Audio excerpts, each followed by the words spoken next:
کو قبولیت تک پہنچائیں. سہارا درود کا لیں, بلند آواز سے صلوات پڑھیں.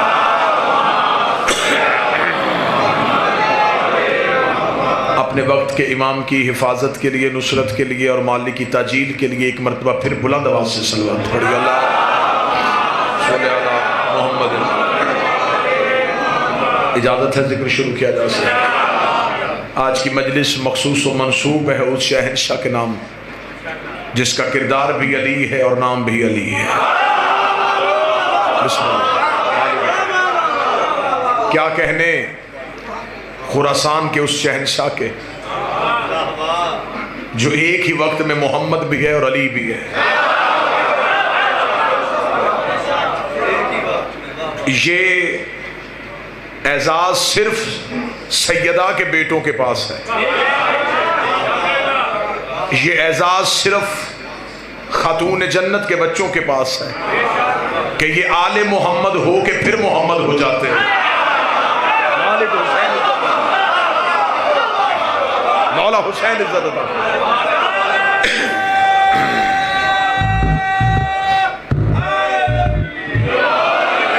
میں اس شہنشاہ کا تذکرہ کرنے لگا ہوں جس نے ملوکیت کو امامت کے قدموں پہ گرایا.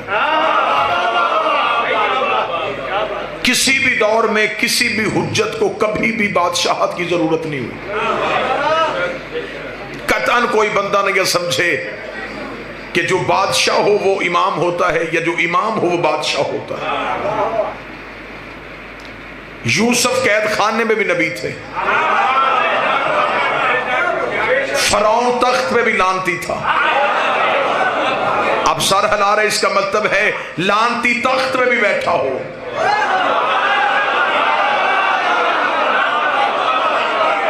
وہ لعنت سے نہیں بچ سکتا. حجت قید خانے میں بھی ہو تو وہ حجت. اللہ نے سب سے پہلا ہادی آدم بنایا تھا.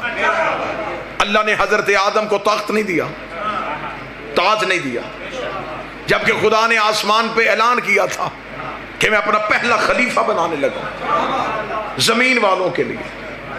تو میرے مالک اگر تو نے پہلا خلیفہ بھیجنا تھا اسے پورے جاہ و جلال کے ساتھ بھیجتا تاکہ دنیا کو پتا چلتا کہ جبار و قہار کا خلیفہ ہے.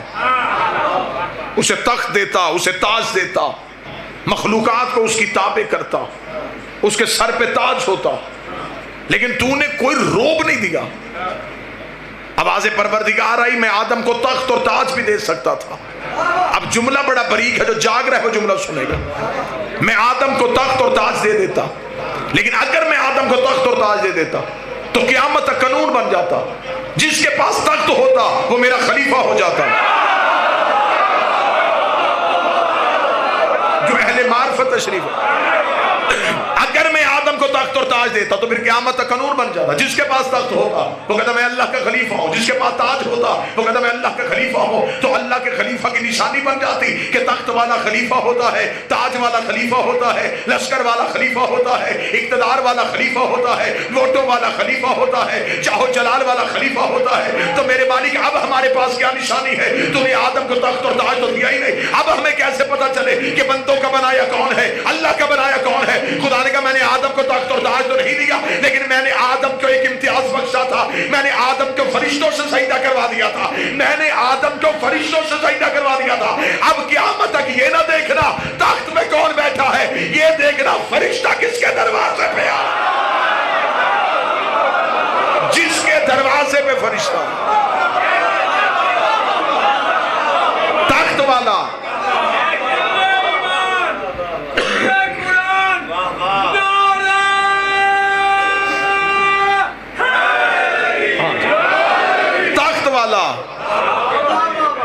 بندوں کا بنایا ہو سکتا, لیکن جس کے دروازے پہ فرشتہ آئے, جو فرشتے کو دیکھے ایک بار نہیں, مرتے ہوئے تو فرشتے کو ہر کوئی دیکھ لیتا. فرشتہ جس کی خدمت پہ معمول ہو, جس کی تابع داری کرے, اور فرشتہ ہر کسی کی تابع داری نہیں کرتا. قرآن ابھی ممبر پہ لے کے آؤ, فرشتہ مریم کے حجرے میں گیا. مریم نے پوچھا انی اعوذ بالرحمن, میں تجھ سے رحمان کی پناہ چاہتی ہوں. کون ہے تو؟ جو بغیر اجازت کے بطول کے حجرے میں آ گیا. مریم نے تھوڑا روب جھاڑا تو فرشتہ بھی بول پڑا. اسے کہا رک بی بی انا رسول ربک, میں تیرے رب کا بھیجا رسول ہوں. مریم نے کہا کیوں آیا ہے؟ اسے کہا تجھے بیٹا دینے آیا ہوں. قرآن منبر پہ لکھا, اس نے یہ نہیں کہا کہ اس نے بھیجا ہے میں دینے آیا ہوں, میں دینے آیا ہوں. غلام زکیہ, ایک پاکیزہ بیٹا, میں تجھے دینے آیا ہوں. مریم نے کہا میں بتول ہوں. اس نے کہا میں رب کا رسول ہوں, تجھے بیٹا دینے آیا ہوں. مریم نے پوچھا تو کون ہے؟ اس نے کہا رب کا رسول ہوں, بیٹا دینے آیا ہوں. مریم نے پوچھا تو کون ہے؟ اس نے کہا رب کا رسول ہوں, بیٹا دینے آیا ہوں. مریم نے پوچھا کون ہے؟ اس کا رب کا رسول ہوں, بیٹا دینے آیا ہوں. سطر میں نے قتل نہیں کروانی, لفظ میں نے زمین پہ نہیں جانے دینا. مریم نے پوچھا کون ہے؟ کہتا رب کا رسول ہوں, بیٹا دینے آیا ہوں. یہی فرشتہ زہرا کے دروازے پہ آیا. زہرا نے پوچھا کون ہے؟ کہتا فقیر ہوں, روٹی لینے آیا. بولو جو حسین کے نوکر بیٹھے. مالک حسین وہاں کیا کہہ رہا ہے؟ وہاں کہہ رہا ہے کہ میں بیٹا دینے آیا ہوں, یہاں کہہ رہا ہے روٹی لینے آیا ہوں. اب نیاز بیگ میں فتوے کی دکان کھلے تو پھر کھلے. اس کا مطلب ہے جن کا فقیر مریم کو بیٹے دے سکتا ہے وہ علی ہمیں بیٹے کیوں نہیں؟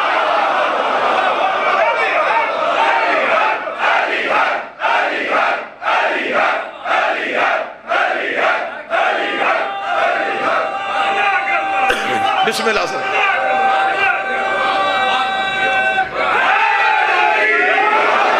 کیا کہا اس نے؟ میں روٹی لینے آیا. قرآن لیا ہو, سنی تفسیر دکھاؤں. طاہر القادری نے لکھا تفہیم القرآن کہ یہ مکہ مدینے کے فقیر نہیں تھے, یہ اللہ کے بھیجے فرشتے تھے جو زہرا سے روٹیاں مانگتے رہے. اب یہ سوال طاہر القادری سے پوچھو, فرشتوں کو تو بھوک لگتی نہیں,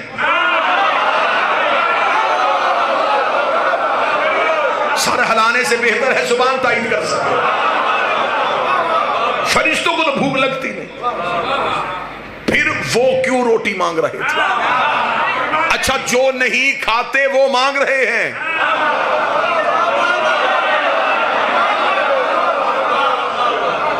اور جو روٹی کے بغیر مر جاتے ہیں وہ مانگتے ہوئے مر رہے ہیں. چلے میں اگلا جملہ ایک اور گرہ کھول دیتا ہوں. فرشتوں کی تخلیق کا مقصد کیا ہے؟ عبادت الہی. ان میں نفس نہیں, ان میں خواہش نہیں, کھانا پینا اوڑھنا بچھونا بستر لباس اولاد شادی کچھ نہیں, صرف عبادت. جو قیام میں ہے وہ قیام, جو رکوع میں ہو رکوع میں, جو سجدے میں ہو سجدے. اب یہ عبادت الہی میں مصروف ہے. ان میں سے خدا نے چند فرشتوں کو بھیجا ہے زہرا کے دروازے پہ روٹی میں. سنیے, میں یہاں منبر پہ تقریر کر رہا ہوں, مجھے باہر سے کوئی بھائی آواز دے الوی صاحب مجلس چھوڑے پہلے آئیں چائے پی لیں, تو اب مجھے بتائیں کیا مجھے منبر چھوڑنا چاہیے؟ یہ ہے اعلیٰ کام, وہ ہے کم تر کام. ہاں اگر میں کمرے میں چائے پی رہا ہوتا اور کوئی تیز تیز آ کے کہتا جلدی کریں, منبر خالی ہو گیا, اب مجھے چائے چھوڑنی چاہیے, کیونکہ وہ تھا کم تر کام. خطیب میں اور مجمع کے ذہن میں چند سیکنڈ کا بھی فاصلہ آ جائے نا تو پھر باتیں ضائع ہونی شروع ہو جاتی ہیں, ذہن اکٹھے چلے تو پھر لفظ ضائع نہیں ہوتے. میں نے کہا کہ ہمیشہ کم تر کام اعلیٰ کے لیے چھوڑا جاتا ہے, اعلیٰ کام کم تر کے لیے نہیں چھوڑا جاتا. فرشتے کر رہے تھے اللہ کی عبادت, خدا نے کہا تسبیحاں چھوڑو زہرا سے مانگو, تسبیحاں چھوڑو سیدوں سے مانگو. خدا نے فرشتوں کی عبادت چھڑوا کے سیدوں سے منگوا کے دنیا کو بتایا ہے ان سے مانگنا بدعت نہیں, فرشتوں کی عبادت ہے. مانگا ہے سیدوں, لہذا اللہ کی حجت کے لیے تخت اور تاج ضروری نہیں. ہر دور میں امت نے آل محمد سے تخت اور تاج چھین کے یہ سمجھا کہ شاید ہم آل محمد کو کمزور کر دیں گے, لیکن یہ سچائی روز روشن کی طرح آیا ہے کہ ہر حکومت حجت کے دروازے پہ آئی ہے. کسی بھی دور میں کوئی بھی حجت حکومت کے دروازے پہ نہیں گئی. علی خاموش اپنے گھر بیٹھے رہے, حکومت بار بار جاتی رہی. آخر جب تنگ آ گئے تو پھر تھک ہار کے علی سے کہنے لگے, یا علی آپ حکومت کریں گے؟ کیا کہنے میرے بادشاہ علی تیرے جملے کے. اللہ نے فرمایا اٹھاؤ اپنی اس زخمی اونٹنی کو, تمہاری حکومت میرے نزدیک بکری کے ناک سے بہتے ہوئے پانی سے بھی کم تر. میں تمہاری حکومت کو کیا سمجھوں. یہی حکومت لالچ بن کے حسن کے سامنے آئی. حسن نے ٹھوکر مار کے بتایا, تجھے میرے بابے نے طلاق دی ہے, اور جسے باپ طلاق دے وہ بیٹوں پہ حرام ہو جاتی ہے. یہی حکومت حسین کے سامنے دھمکی بن کے آئی. حسین نے پرزے اڑا دیے. سجاد کے سامنے خوف بن کے آئی. سجاد نے حکومت کو رسیوں میں باندھ دیا. باکر کے سامنے روب بن کے آئی, اس نے کم سنی میں ہرا دیا. جعفر کے سامنے فتنہ بن کے آئی, اس نے علم سے شکست دے دی.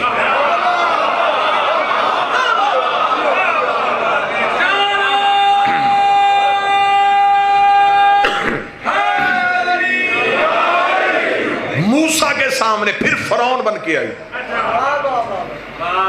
اس نے عطا کے دریائے نیل میں ڈبو کے مار دی. پھر جب رضا کا دور آیا اب یہ منت بن کے آ گئی.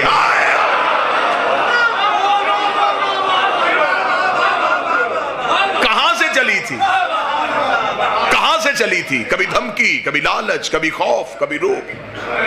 چلتے چلتے میرے بادشاہ علی ابن موسیٰ رضا کا دور آیا. اب کوئی روب نہیں, اب کوئی دھمکی نہیں, اب کوئی لالچ نہیں. اب وہی شرطیں سامنے رکھی جو مصطفیٰ کے سامنے رکھی تھی.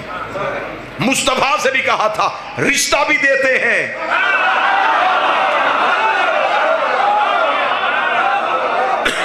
بادشاہت بھی دیتے ہیں. چلتے چلتے چلتے چلتے اخیر اتنی مجبور ہو گئی, آج میں محمد سے کیا کہ پھر وہی بات کہی, رشتہ بھی لے لے, بادشاہت بھی لے لے, کسی طریقے سے ہمیں لعنت سے بچا. امام رضا مدینہ سے نکلے, اب سفر شروع ہو گیا ہے خراسان کی طرف. بادشاہت ہے مامون رشید کی. میں پورا موضوع امام رضا پڑھنے لگا اگر آپ کی سماعت مکمل متوجہ. امام چلتے چلتے پہنچے. جب امام پہنچے تو یہ بہت لمبا ایک واقعہ میں پڑھوں گا تو بات امام کے سفر پہ ہی ختم ہو جائے گی, اور میں جہاں پہنچنا چاہتا ہوں وہ بات ادھوری رہ جائے گی. نیشا پور کا سفر امام کا مشہور ترین سفر. اتنی دنیا علم کے لیے ترس گئی تھی, اتنی ترس گئی تھی کہ اتنا عرصہ ہو گیا تھا باب علم بند تھا. اتنا ترس گئی تھی کہ امام جس گھوڑے پہ تھے ساتھ ساتھ لوگ کاغذ قلم اٹھا کے آ رہے تھے, یہ بولے ہم لکھیں.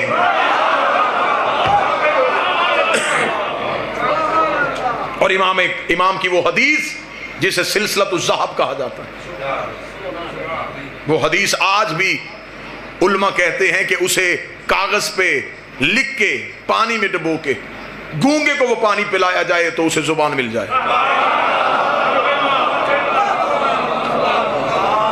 وہ حدیث سلسلۃ الذہب پڑھ کے اندھے کی آنکھوں پہ پھونک ماری جائے اسے بینائی مل جائے. جب نیشاپور کے قریب آ کے امام سے پوچھا گیا کچھ تو بول, امام نے پھر ایک سلسلہ شروع کیا. اسے کہتے ہیں سلسلہ عصمت, اسے کہتے ہیں شجرہ طیبہ. امام نے کہا میں نے سنا ہے اپنے باپ سے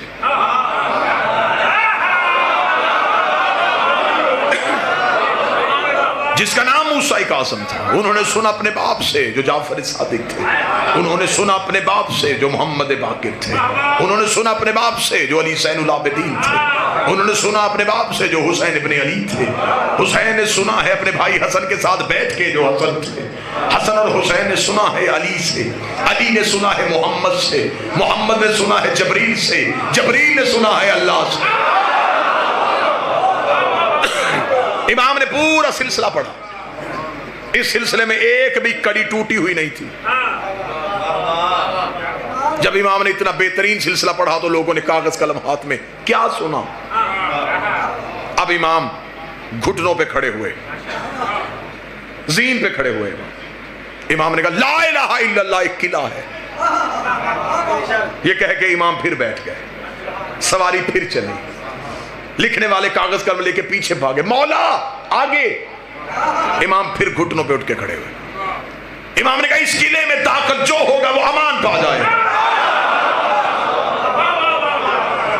لوگوں کے چہروں پہ خوشی آئی، امام پھر بیٹھے، لوگ پھر پیچھے پیچھے دوڑے، امام پھر گھوڑے کی زین پہ بلند ہوئے، امام نے کہا لیکن اس قلعے میں داخل ہونے کی چند شرطیں ہیں۔ اتنا کہنا تو لوگوں کے سانس وہی کے وہی رک گئے کہ اب مولا پوہے گا کہ وضو شرط ہے، نماز شرط ہے، غسل شرط ہے، روزہ شرط ہے، تقوی شرط ہے، زہد شرط ہے، عبادت شرط ہے۔ امام کا گھوڑا چلتا گیا، 40,000 کاغذ قلم امام کے پیچھے پیچھے چلتے گئے، مولا وہ شرط کیا ہے، مولا وہ شرط کیا ہے، مولا وہ شرط کیا ہے۔ امام گھوڑے کی زین پہ اٹھ کے کھڑے ہوئے، اپنی عبا کو کھولا، سینے پہ انا من شروطہا، ان شرطوں میں ایک شرط عام ہے، عام ہے وہ شرط، ہمارے بغیر تم لا الہ الا اللہ میں نہیں پہنچ سکتے۔ امام پہنچ گئے خراسان، مامون نے کہا کہ مولا میں چاہتا ہوں کہ آپ کی بیعت ہو۔ امام کو تخت پہ بٹھایا گیا، امام نے کہا پھر اسے کہا بیعت کروائیں، توجہ میری طرف رکھیے۔ امام نے ایسے ہاتھ بلند کیا، لوگ سامنے لائن بنا کے کھڑے تھے بیعت کرنے کے لیے، امام یوں بیٹھے تھے بلا تشبیہ۔ مامون نے کہا کہ مولا میں بیعت کروانا چاہتا ہوں، امام نے کہا میں بیعت کروا رہا ہوں۔ اس نے کہا مولا ایسے بیعت نہیں، ہم تو ایسے کرواتے ہیں۔ امام نے مامون کی طرف دیکھا، بدبخت تجھے نہیں پتا معصوم کسی کے آگے یوں نہیں کرتا۔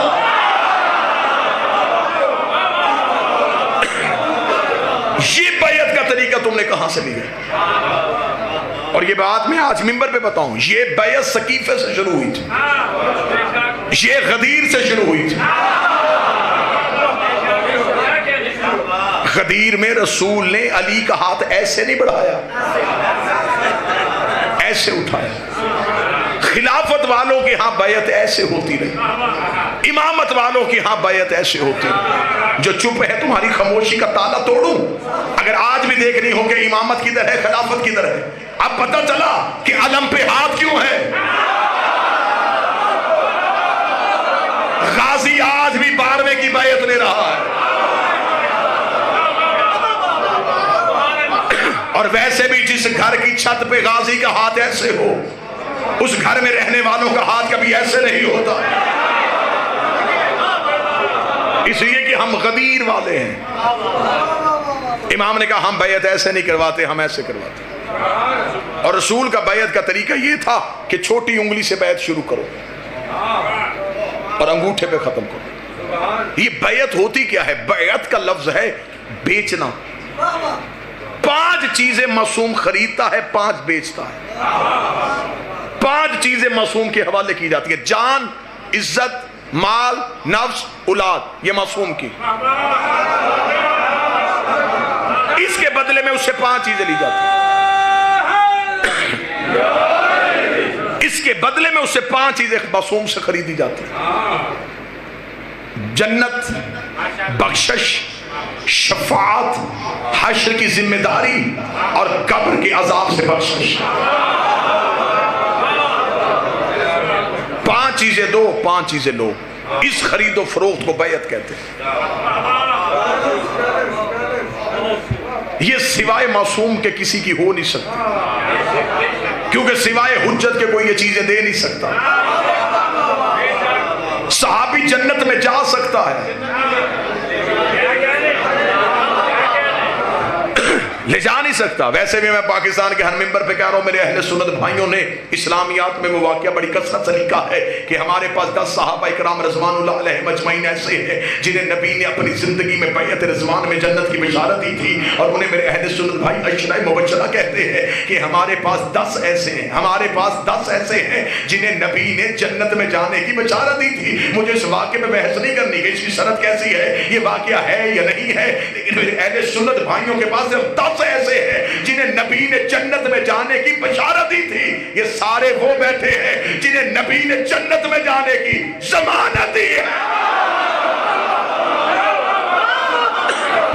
بشارت والے اور ضمانت والے اور.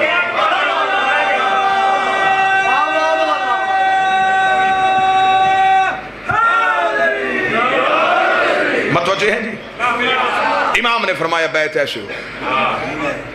امام کی بیعت ہو گئی. جب بیعت ہو گئی تو اب مامون نے کہا مولا پہلا حکم. مولا نے اپنی حکومت میں اپنی گورنمنٹ میں جو پہلا حکم پاس کیا, جو پہلا ایگزیکٹو آرڈر پاس کیا, وہ حکم نامہ کیا تھا؟ امام نے کہا سب سے پہلا میرا حکم یہ ہے کرنسی تبدیل کی جائے. میں تاریخ پڑھنے لگا ہوں آپ کے ساتھ. امام نے کہا کرنسی تبدیل کی جائے. وجہ اس سے پہلے اسلامی ملکوں میں چلتا تھا روم کا سکہ. روم کے سکے کے اوپر بتوں کی تصویریں ہوتی تھی جس سے وہ اپنے مذہب کی تشہیر کرتے تھے. اس روم کے سکے کی اہمیت پوری دنیا میں ایسے تھی جیسے آج امریکن ڈالر کی, یعنی کہ امریکن ڈالر آپ کو دنیا کے ہر ملک میں چل جائے. روم کے سکے کے ساتھ خرید و فروخت ہوتی تھی. امام نے کہا پہلا میرا حکم ہے جتنے اسلامی ملک ہیں یہ روم کا سکہ نہیں خریدیں گے. متوجہ ہیں بات کی جانب؟ تو میں بات جتنے بھی اسلامی ملک ہیں بس رکھتے ہیں یہ روم کا سکہ نہیں خریدیں گے. مامون نے کہا مولا پھر خرید و فروخت کیسے ہوگی؟ امام نے فرمایا ہم اپنا سکہ بنائیں گے. معلوماتی میلے سنانا چاہتا ہوں. فوراً ٹکسال کو بلایا گیا. سکہ ڈھالا گیا. مامون نے کہا مولا سکہ تو ڈھل گیا, اب آپ بتائیں سکے پہ کیا لکھیں؟ کعبہ کی تصویر بنائیں, لا الہ الا اللہ لکھوائیں. امام نے ٹکسال سے کہا سکہ میرے ہاتھ میں دے. سکہ ہاتھ میں دیا. امام نے کہا جو اللہ کی مرضی ہوگی وہ لکھوائے گا. یہ کہہ کے امام نے دستے دعا بلند کیے, میرے مالک یہ اسلامی ملکوں کا سکہ ہے, وہ لکھوا جو تیری رضا ہے. یہ کہہ کے امام نے اپنی انگشتری سے مہر لگائی, لکھا ہوا تھا علی اور ولی اللہ.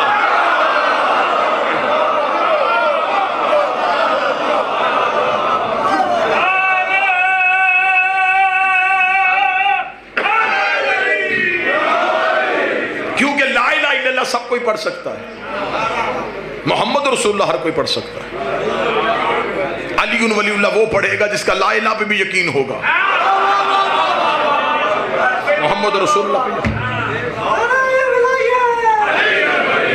علی ولی اللہ دین کی کچی پکی کا نام نہیں, دین کی ماسٹر ڈگری کو علی ولی اللہ کہتے ہیں.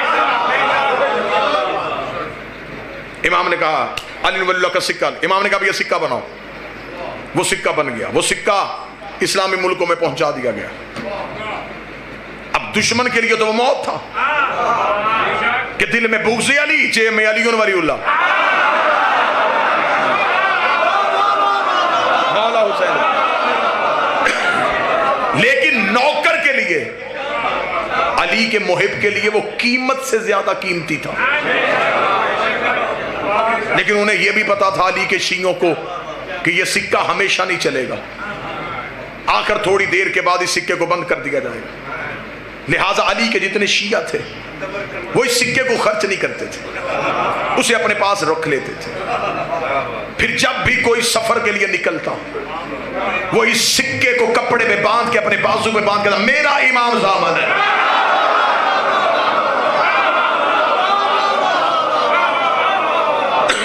یہ پہچان ہوتی تھی شیعوں کی. اگر آپ کسی دوسرے ملک میں گئے اور آپ کو کوئی محب اہل بیت ملے, اس دور میں لوگ مذہب چھپاتے تھے. شوہر بیوی کو نہیں بتاتا تھا کہ میرا مذہب کیا ہے. دوست کو نہیں بتاتا تھا کہ میرا عقیدہ کیا ہے. ایک دوسرے سے جب تنہائی میں ملتے اور ایک دوسرے سے پوچھتے تو علی سے محبت کرتا ہے یا نہیں کرتا. پھر یہ امام زامن نشانی ہوتی تھی, یہ آئی ڈی کارڈ ہوتا تھا. اسے کھول کے دکھاتے تھے میں بھی علی کی ولایت کا قائل ہوں.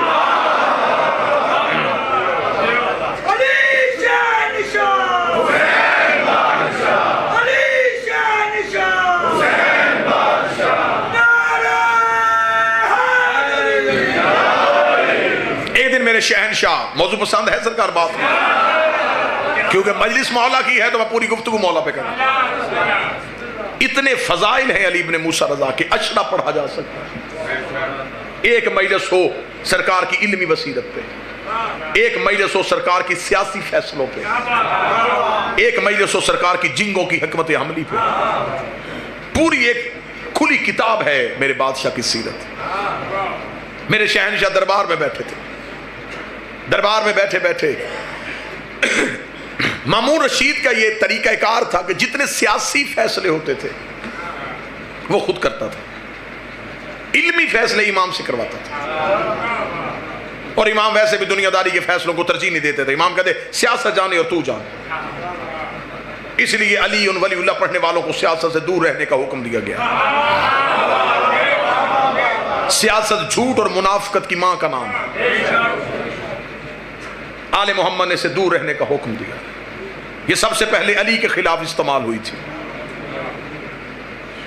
اب مولا صرف علمی فیصلوں کے لیے دربار میں آتے. مامون رشید ایک دن دربار میں تھا, یہاں دربار میں خوشبو کا جھونکا آیا. اتنی تیز خوشبو تھی کہ ہر کوئی دائیں بائیں دیکھنے میں مجبور ہو گیا یہ خوشبو کہاں سے آئی. مامون رشید بھی اپنی جگہ سے اٹھا اور اس نے یوں دیکھا یہ خوشبو کہاں سے آئی ہے. یا دور سے ایک شخص ہاتھ کا اشارہ کر رہا تھا. مامون نے کہا اسے بلاؤ. کون ہے تو؟ اس کا جسے ڈھونڈ رہا ہے. کون؟ اس نے کہا وہ خوشبو میرے پاس ہے. مامون نے کہا کون سا عطر ہے؟ کس پھول کی خوشبو ہے؟ کہاں سے خرید کے لایا ہے؟ اس نے کہا نہ یہ پھول نہ یہ عطر. پھر یہ کیا ہے؟ اس نے ایک کپڑے کو کھولا, اس کے اندر ایک ڈبی تھی, اس نے ڈبی کو کھولا, مامون کے سامنے کیا. مامون نے کہا یہ کیا ہے؟ اس نے کہا تیرے رسول کے سر کے بال. یہ منہ مبارک رسول ہے, نسل در نسل ہمارے پاس آ رہا ہے. تو پھر اس نے کہا اب میں غریب ہو گیا ہوں, چاہتا ہوں یہ بال بیچ دوں, لہذا میں چاہتا ہوں کہ تو خریدے. مامون نے کہا قیمت؟ اس نے ایک بال 100 دینار, 7 بال 700 دینار. اس نے کہا اتنے قیمتی کیوں؟ اس نے کہا رسول کے خریدنے. مشیروں نے مامون سے کہا خرید لے, کوئی نہ کوئی چیز تو ہمارے پاس بھی ہوگی, ہم بھی نبی کے وارث ہیں.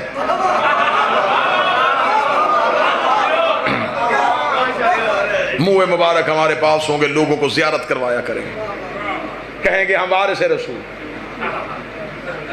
مامون نے کہا خریدو. بال خریدنے کے لیے جب وقت آیا خزانے سے پیسے دیے جانے لگے. مامون نے کہا رک رک رک, یہ کون بتائے گا کہ یہ رسول کے ہیں؟ اس کا خوشبو نہیں بتا رہی. اس کا ہمیں کیا پتا, ہم نے کوئی رسول دیکھا تھا؟ ہمیں کیا پتا یہ بال اور رسول کے خوشبو ہے. اتنا کہنا تھا کہ پیچھے سے کسی نے دیکھی, کہا اسے نہ بلائیں جو محمد کا بیٹا ہے. ہاں ہاں ذرا بلائیں مولا علی ابن موسیٰ رضا کو. مولا رضا کو دربار میں بلایا گیا. پوری رات بھی واہ واہ کہو تو جملے کا قد بڑھا. جب امام رضا کو دربار میں بلایا گیا تو درباریوں کی حیرت کی انتہا نہ رہی. وہی خوشبو ادھر سے بھی آ رہی تھی. مالک حسین ان ہاتھوں کو سلامت ہو. جو خوشبو ادھر سے آ رہی تھی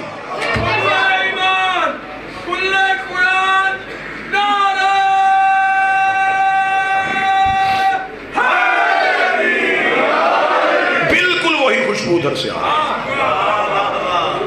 امام خرامہ خرامہ چلتے ہوئے مامون کے قریب آئے، مامون نے نشست کو خالی کرایا، امام کرسی صدارت پہ تشریف فرما ہوئے۔ مامون نے کہا سرکار فیصلہ یہ کروانا ہے، یہ لے کے آیا ہے منہ مبارک اور اس شخص کا دعویٰ ہے کہ یہ بال نبی کے ہیں، آپ بتا سکتے ہیں کہ کیا یہ بال رسول کے ہیں؟ درباری یوں حیران ہو کے دیکھ رہے تھے کہ اب امام رضا کیا فیصلہ کریں گے۔ امام نے کہا بال میرے قریب کیے جائیں، تشت پہ بال رکھ کے امام کے قریب کیے گئے۔ امام نے ایک لمحے بغیر انگلی کا اشارہ کیا، یہ 4 میرے نانا کے ہیں، یہ 3 میرے نانا کے نہیں ہیں۔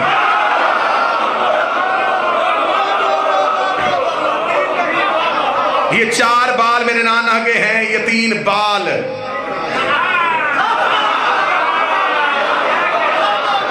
جب سے مجمع تیز ہوا ہے تب سے خطیبوں کو بھی تیزی آ گئی۔ 4 بال میرے نانا کے، یہ 3 بال میرے نانا کے نہیں۔ اتنا کہنا تھا، مامون قریب آیا، قریب آ کے دیکھنے کا مولا ویسے آپ نے فیصلہ تو کر دیا ہے لیکن یہ دکھنے میں ایک جیسے ہیں، قد ان کا ایک جیسا ہے، رنگت ان کی ایک جیسی ہے، مولا یہ کیسے پتہ چل گیا یہ 4 تیرے نانا کے، یہ 3 تیرے نانا کے نہیں؟ امام نے فرمایا فوراً چراغ روشن کرو، فوراً آگ روشن کی جائے۔ آگ روشن کرنا تھا، امام نے بھرے دربار میں فوراً جب آگ کو سامنے بلایا گیا، سامنے بلا کے امام نے 3 بال آگ میں پھینکے، تینوں کے تینوں ہی جل گئے، تینوں کے تینوں ہی جل گئے، تینوں کے تینوں ہی جل گئے۔ امام نے 4 بال آگ میں پھینکے، آگ میں جانا تھا، یہ آگ ٹھنڈی ہو گئی، آگ گلزار ہو گئی، آگ کا گلزار ہونا تھا۔ مامون نے کہا اچھا مولا آج پتہ چلا تیرے نانا کے بالوں کو آگ نہیں چھوتے۔ امام نے کہا بدبخت، تیری سمجھ میں نبی کا بال نہیں آیا، نبی کی آل کیسے آیا؟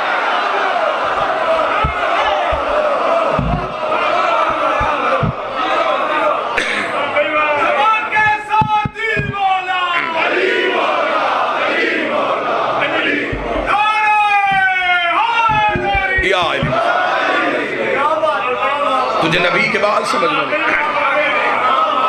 نبی کی آل سمجھ میں کیسے؟ جو اتنا رئیس تھا وہ غریب الغربہ کیسے ہوا؟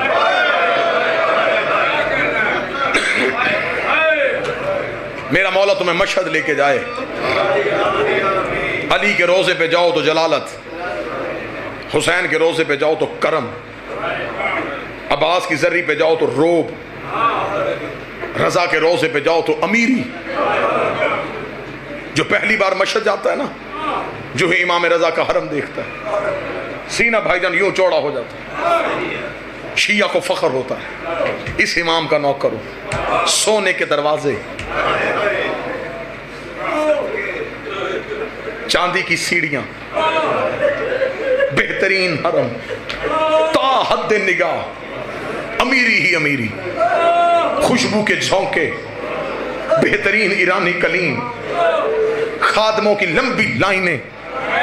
ظاہر چلتا چلتا جب امام کی ذری پہ جاتا ہے، ذری کو دیکھتا ہے پھر چہرہ خوش ہوتا ہے۔ سونے کی ذری راز کر رہا ہے زہرا کا بیٹا، لیکن جگر اس تب پھٹتا ہے جب بندہ زیارت کی کتاب اٹھاتا ہے تو پہلا جملہ لکھا السلام علیکہ یا غریب الغربا۔ غریب الغربہ پڑھ کے ظاہر ذری پہ سر مار کے کہتا امیری تیری اتنی زیادہ ہے تو غریب الغربہ کیسے ہے؟ اگر سننے والا کان ہو تو رضا کی ذری سے آواز آتی ہے، جس کی بہن پردیس میں رول کے مر جائے، جس کا لاشا وطن میں نہ آئے، جسے پردیس میں مسافر سمجھ کے دفنا دیا جائے، وہ غریب ہوتا ہے۔ یہ جو آج ہم میں عزاداری کی تہذیب ہے یہ ہمیں امام رضا نے سکھائی۔ اتنا امام کو حسین کی عزاداری سے پیار تھا۔ کتابیں کہتی ہیں جب امام مجلس سننے کے لیے آتے تو جہاں بیٹھ کے اب سن رہے ہیں نا، اس جگہ کا تقدس بتاؤں، امام بیٹھنے سے پہلے بھی اس جگہ کو چومتے، اٹھنے سے پہلے پھر چومتے۔ ایک دن ایک صحابی نے کہا مولا آپ اپنے دادا کی مجلس کی جگہ کو چومتے کیوں ہیں؟ امام رضا نے کہا اگر میں دنیا کو اس کا تقدس بتاؤں لوگ اپنے گھروں میں جانا چھوڑ دیں، لوگ رہیں ہی حسین کی صف عزا پہ۔ مولا نے فرمایا یہ وہ جگہ ہے جہاں آ کے ملائکہ اپنے پر مس کرتے۔ مولا فرماتے اگر ہمارے عزادار کو مجلس شبیر میں بیٹھنے کا اجر بتا دیا جائے۔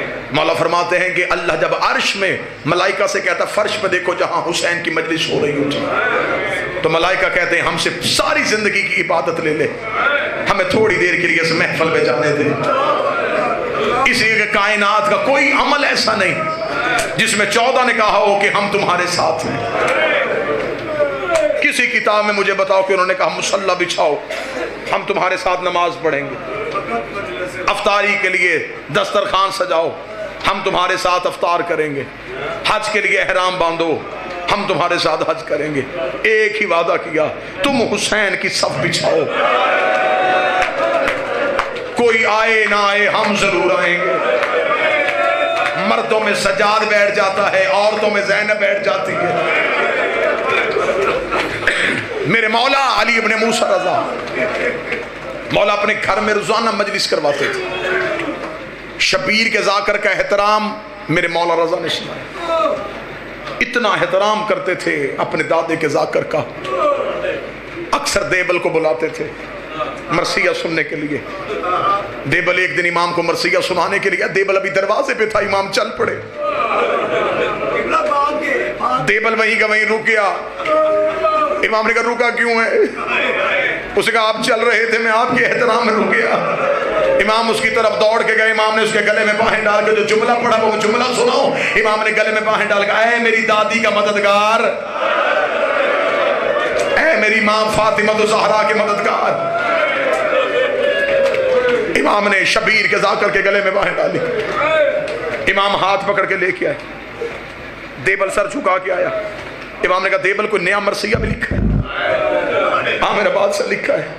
امام نے کہا سنا مجھے، آج میں اپنے دادے کو رونا چاہتا ہوں۔ دیبل کھڑا ہو کے پڑھنے لگا، امام نے کہا رک، منبر پہ بیٹھ۔ دیبل کہتا مولا پھر آپ کہاں بیٹھیں گے؟ فرمایا زمین پہ۔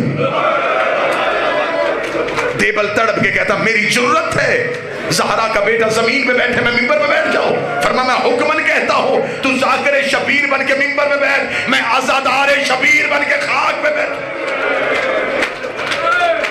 آج مجھے شبیر کا عزادار بننے دے، آج مجھے حسین کا عزادار بننے دے۔ دیبل ممبر پہ حکم امام کے تحت بیٹھ گیا۔ دیبل نے ایک مرثیہ پڑھا، یہ مرثیہ عربوں میں آج بھی بڑا مشہور ہے، عرب آج بھی اس مرثیے کو سب سے زیادہ پڑھتے ہیں۔ یہ وہی مرثیہ ہے جسے حماد اہل بیت شہید محسن نقوی نے اسی مرثیے کا اردو میں ترجمہ کیا تھا اور وہ بڑا مقبول ہوا تھا۔ زہرا تیری کلیوں کا صحرا میں بکھر جا، یہ تخیل دیبل ہے، یہ دیبل نے لکھا تھا۔ سجاد یہ کہتے تھے معصوم سکینہ سے عباس کے لاشے سے چپ چاپ گزر جا۔ دیبل ممبر پہ بیٹھا، دیبل نے ممبر پہ بیٹھ کے مرثیہ شروع کیا۔ دیبل لگا میرا سلام سیدہ تیری اولاد پہ، بی بی میرا سلام تیرے بیٹے حسن کو جسے امت نے تیروں سے زخمی کیا، بی بی میرا سلام تیرے بیٹے حسین کو جس کا لاشہ 3 دن بغیر کفن کے پڑا رہا، بی بی میرا سلام تیرے بیٹے سجاد کو جس نے زیور اٹھائے اور شام کا بازار عبور کیا، بی بی میرا سلام تیرے بیٹے باکر کو جس نے کم سنی میں قید دیکھی، بی بی میرا سلام تیرے بیٹے جعفر صادق کو جسے امت نے زہر دے کے شہید کر دیا، بی بی میرا سلام تیرے بیٹے موسی کاظم کو جس کے جسم کا گوشت زندان کی زنجیریں کھا گئی۔ دیبل نے یہ آخری شعر پڑھا اور آخری شعر پڑھنے کے بعد دیبل ممبر سے نیچے اتر آیا۔ اب جو بندہ امام رضا کے جنازے پہ وہ ماتم کرے گا، دیبل امام موسی کاظم کی شہادت کا شعر پڑھ کے نیچے اترا۔ امام رضا روتے روتے اٹھے، امام نے ایک کاغذ کے ٹکڑے پہ شعر لکھا، امام نے کہا دیبل دوبارہ ممبر پہ جا، ایک شعر دوبارہ پڑھ۔ دیبل نے دوبارہ شعر کو ہاتھوں پہ لکھا، امام نے لکھا میرا سلام زہرا تیرے اس بیٹے پہ جو تو اس میں غربت کی حالت میں دفن ہو جائے گا۔ یہ شعر پڑھنے کے بعد دیبل نے ہاتھ جوڑے، ہاتھ جوڑ کے مولا مجھے تو نہیں پتا فاطمہ تو زہرا کا کوئی بیٹا تو اس میں بھی دفن ہے۔ امام نے اپنے گریبان کو چاہ کیا، چاہ کر کہ یہ تیرا وہ غریب امام ہے جو تو اس میں دفن ہو جائے گا۔ اتنا کہنا تھا، دیبل نے دوبارہ شعر پڑھا، یا مستورات کی طرف سے کنات اٹھی، ایک سفید سر والی کلی روتی ہوئی آئی، شعر نہ پڑھنا، جب سے تو نے شعر پڑھا ہے کبھی رضا کی کوئی بہن بے ہوش ہوتی ہے، کبھی کوئی بہن بے ہوش ہوتی ہے۔ امام رضا روتے روتے کنات کے قریب گئے، رو کے کہتے اے رضا کی بہنوں، تم نے صرف بھائی کے قتل کا شعر سنا اور تم نے رونا شروع کر دیا۔ آئے میرا سلام سیدہ زینب پہ جو 70 قدم کے فاصلے پہ سر پہ قرآن رکھ کے کہتی رہی نہ مار۔ تم نے صرف بھائی کی شہادت کا شعر سنا۔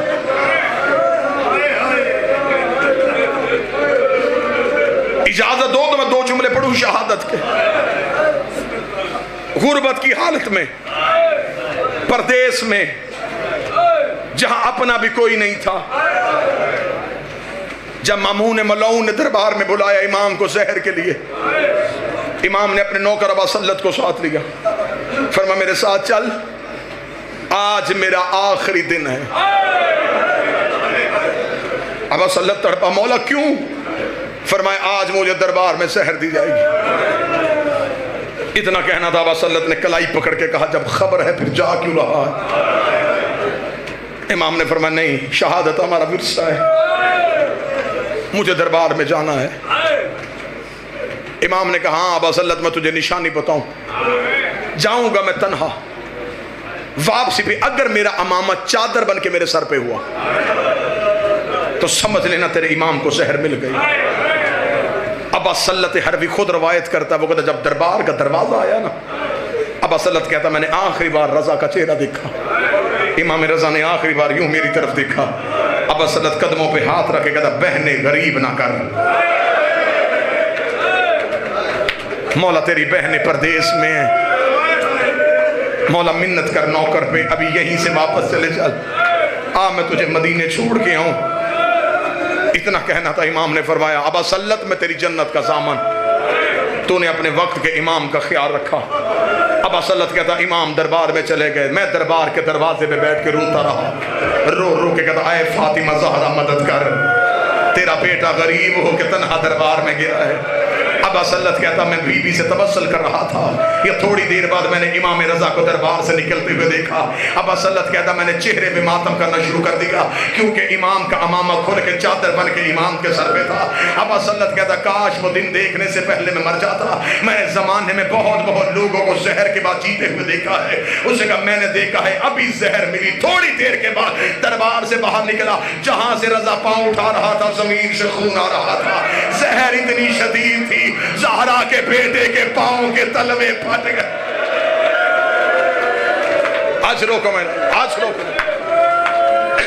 ابا سلط کہتا میں روتا ہوا سامنے آیا، میں نے کہا رک میرا بادشاہ، ان ملعونوں نے اتنی شدید زہر دی، مولا آپ کے پاؤں کے تلووں سے خون آ رہا۔ ابا سلط کہتا ہے میں نے اگلا منظر دیکھا، میرا سر دیوار پہ آیا، اب اللہ جانے یہاں کون ماتم کرے گا۔ ابا سلط کہتا میں نے امام کے پاؤں روکے تھے یا امام نے آنکھوں سے پردہ ہٹایا۔